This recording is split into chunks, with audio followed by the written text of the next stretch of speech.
I just want to give a short revision of the previous session and then start our today's class so that it will be easy for you to understand.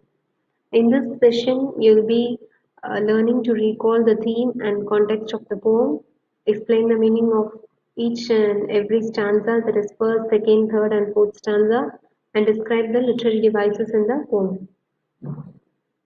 This poem, Brick, Brick, Brick, was written by Alfred Lord Tennyson. It was written in early 1835 and published in 1842. This is an elegy which describes Tennyson's feeling of loss after the death of his close friend Arthur Henry Hallam. Alfred Tennyson was known as First Baron Tennyson. He was a British poet and he was a poet laureate during the period of Queen Victoria. The theme of the poem, since it was written in a very dark and sad tone, the context is lamenting over the loss of a loved one. The themes are mourning, sadness, feeling of loss, and feelings of melancholy and nostalgia. Now, as I read the poem, read along with me. Okay, break, break, break on thy cold grey stone, so see, and I would that my tongue could utter the thoughts that arise in me. Oh, well for the fisherman's boy that he shouts with his sister at play. Oh, well for the sailor lad that he sings in his boat on the bay. And the stately ships go on to their haven under the hill. But oh, for the touch of a vanished hand and the sound of a voice that is still. Break, break, break at the foot of thy grass, O sea. But the tender grace of a day that is dead will never come back to me.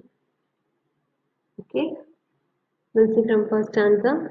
Break, break, break on thy cold grey stones, O sea, and I would that my tongue could utter the thoughts that arise in me. What are cold grey stones? Okay. The poem starts with the poet describing the sea crashing on the cold grey stones. Here you can see in this picture there are rough grey rocks near the sea. He compares the sea waves crashing on those cold grey rocks to that of his inner struggle to deal with his disturbing thoughts. The poet describes the physical occurrences in the sea and compares the booming waves and the rough rocks to his inner disturbances. The stanza continues to speak in a dark tone of the crushing rocks in the sea and the elements that thrive in it to describe his inner disturbances on being separated from a close friend, Arthur Henry Hallam. Okay.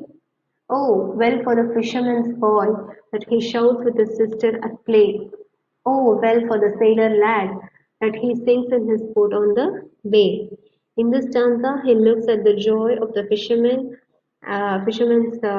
son and daughter, and the sailor who possess what they yearn for, and how he is deprived of this joy because of his sorrowful state of mind.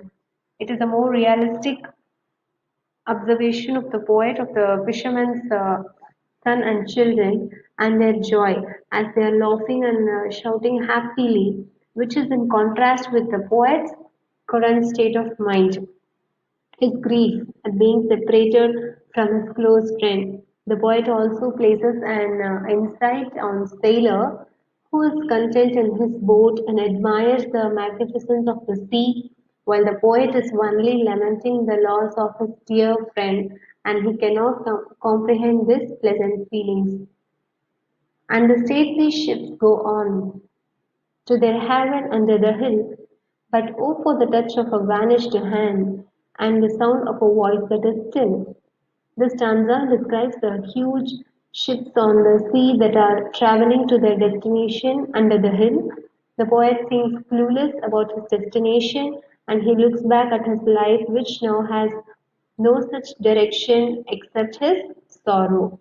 He misses his friend, whose touch was tender for him and whose voice was so still, and he desperately wishes he could experience it back again, which can bring him happiness. So, in this stanza, the first two verses, and the stately ships go on to their haven under the hill. They are metaphor, okay? You all know what is metaphor, right? It's a figure of speech in which a word or a phrase is applied to an object or action. So here, ship is a metaphor of life. And the next stanza, break, break, break, at the foot of thy crags, O sea.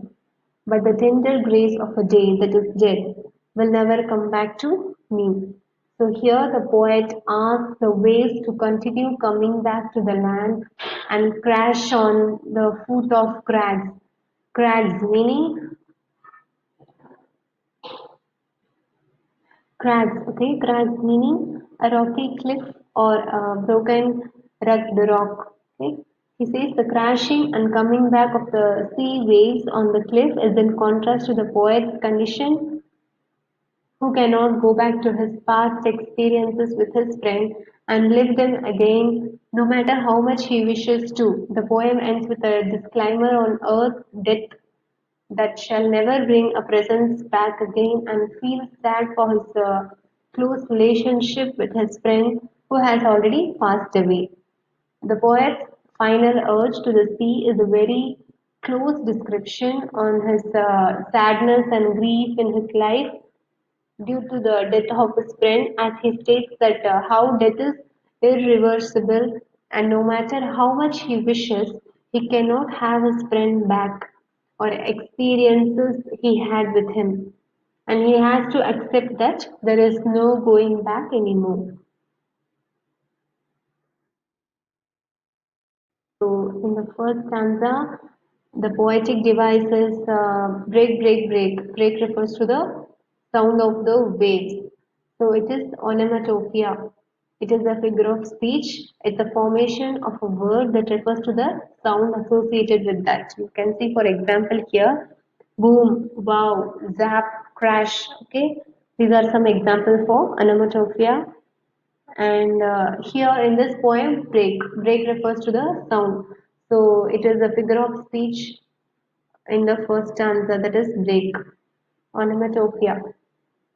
And then the second one is metaphor.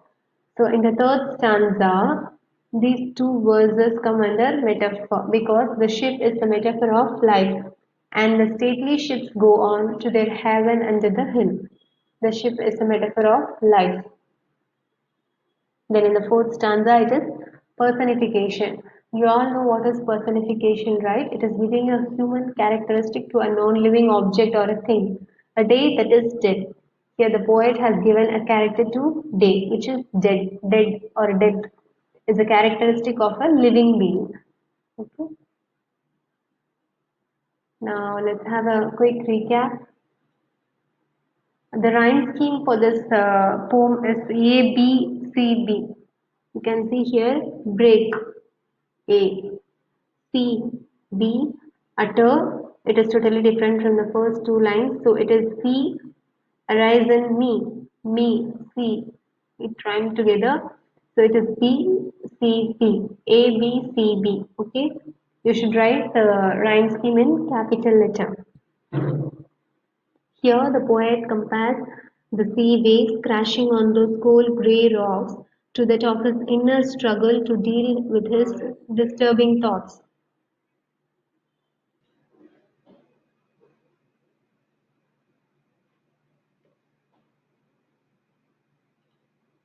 So in this stanza, he observes the fisherman's children shouting and playing happily.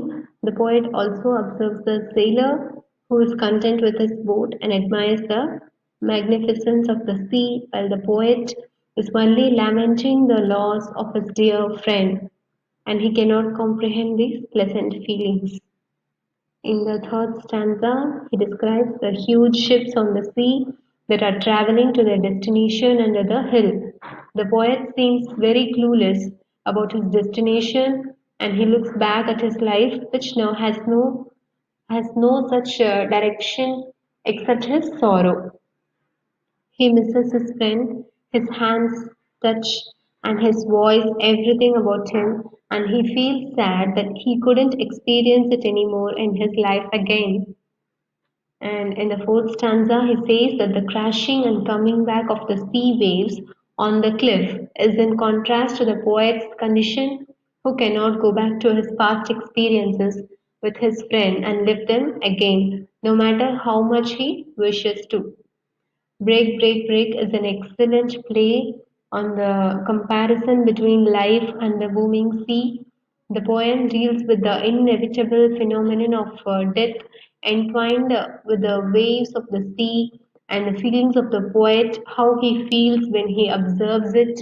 And this poem faced a lot of appreciation in the Victorian era due to its abstract framework of writing about life and introspecting on one's feelings based on observation and comparison. So then the poetic devices. Break is an onomatopoeia which refers to the sound of the waves, and metaphor, and the stately ships go on to their haven under the hill. The ship is a metaphor of life. Personification is a day that is dead. It's a personification. Okay. And yeah, that's it for today's class. By now, you should be able to recall the theme and context of the poem, and explain the meaning of the first stanza and second stanza. Also, explain the meaning of third and fourth stanza. Okay, and you should be able to describe the literary devices in the poem. Thank you, students.